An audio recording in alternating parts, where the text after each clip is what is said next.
మాట్లాడాలా? ఈ ఏజ్లో కూడా ఇలా చేస్తున్నారే, చేయకూడదే, ఇలా చేస్తున్నారే అంటున్నారు. ఈ ఏజ్లో చేయకూడదే, ఎలా చేస్తున్నారు అని అడిగితే పర్వాలేదు. చేస్తున్నారు, ఈ రోజులో కూడా చేస్తున్నారు అంటే చేయకూడదా? మా వాళ్ళే అప్పుడు వీడు వంశీ ఒక గ్రూప్ ఉంది, వీళ్ళందరూ నా కంపోజింగ్ రూమ్ ముందా ఒకే గలాట చేస్తూ ఉన్నారు. అది ఇక్కడ మాట్లాడడానికి నేను రాలా, మాట్లాడడానికి ఏమీ లేదు. నేను చేసిన పని ఈ పిక్చర్లో ఉంది. మీరు విన్నారు, వినకపోతున్నారు, వింటూ ఉంటారు, అది నమ్మకం ఉంది. కీరవాణి గారు నాకు రాసినప్పుడు ఈ పల్లవి వినిపించినప్పుడు అనుకున్నాను, వీడు లోపల ఉన్న బంధం, ఆత్మబంధం గురించి కదా రాసి ఉన్నారు. ఇది పాట లేదు, సిచ్యువేషన్ కోసం రాయలేదు. ఆయన real feeling towards me is అంత అభిమానుడు.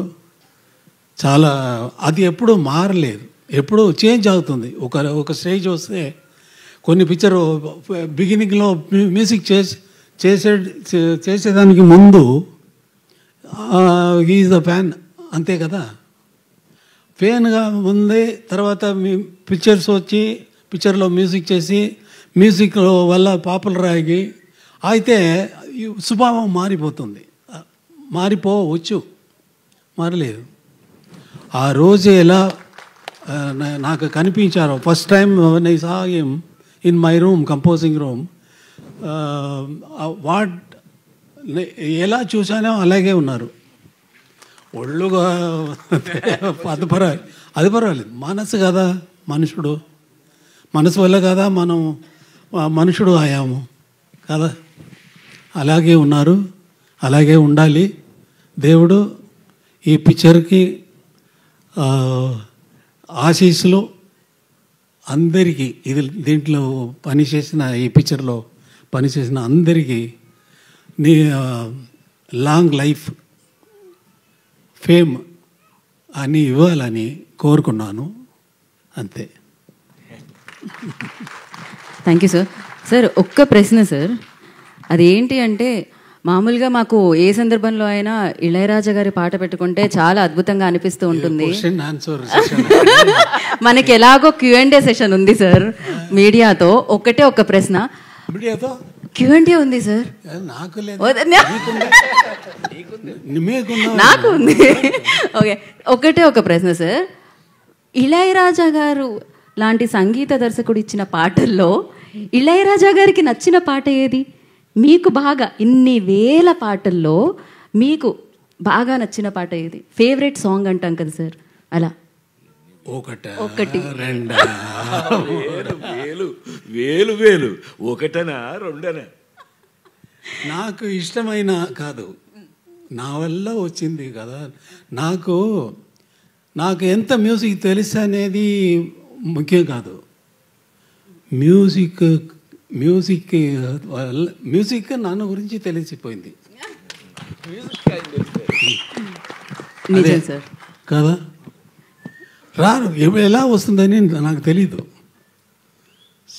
నిజంగా తెలీదు. తెలిస్తే ఆ సెకండే మ్యూజిక్ కంపోజ్ చేసేది ఆపేస్తాను. తెలిస్తే ఎలా వస్తుందని తెలిస్తే మ్యూజిక్ ఆపేస్తాను. అది అంతే, తెలిసిపోయింది కదా. హాయిగా ఇంట్లో కూర్చొని నాకు మ్యూజిక్ తెలిసిపోయిందిరా అన్నాడు కదా.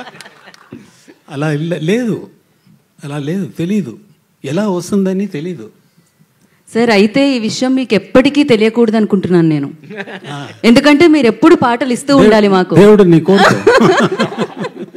Thank you. ఇందాకే అన్నారు స్వామి స్వామి అని పిలుస్తాము అని చెప్పి, నిజంగానే ఆ స్వామి దర్శనం మాకు ఇన్నేళ్లకి వేదిక మీద లభించింది. Thank you so much.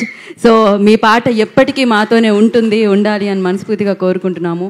అయితే మనకి మీడియాతో ఒక చిన్న ఇంటరాక్షన్ ప్లాన్ చేశారు వీళ్ళు. ఓకే,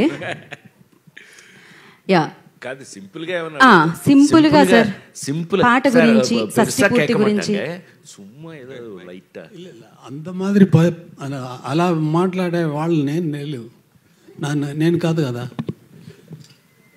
అలా ఇవ్వలేదు. దానికి ఫంక్షన్ కోసం వచ్చాను, రిలీజ్ కోసం. ఎప్పుడైనా నన్ను చూసేవాళ్ళు రిలీజ్ ఫంక్షన్లో, ఆడియో ఫంక్షన్లో, ఏదైనా ఫంక్షన్లో చూసేవాళ్ళు ఉన్నారా? ఎక్కడైనా వెళ్ళానా? ఇక్కడ వచ్చానంటే కొత్త వాళ్ళు ఫస్ట్ టైంగా అటెంప్ట్ చేస్తున్నారు, వాళ్ళు ఎంకరేజ్ చేయాలని ఇక్కడ వచ్చాను. అదే నా స్వభావం. ఫస్ట్ పిక్చర్ చేసినప్పుడు నెక్స్ట్ వచ్చిన కొత్త డైరెక్టర్స్ వస్తే వంశీ గురించి ఎవరికి తెలుసు?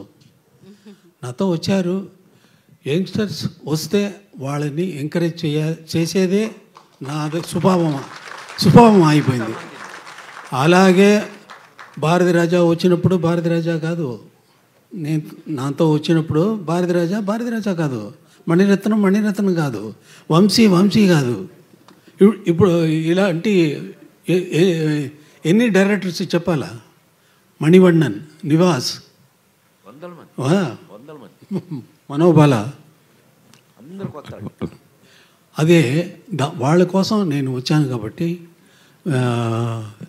క్షమించాలా, మీడియా వాళ్ళు అందరూ క్షమించాలా అని అన్నా.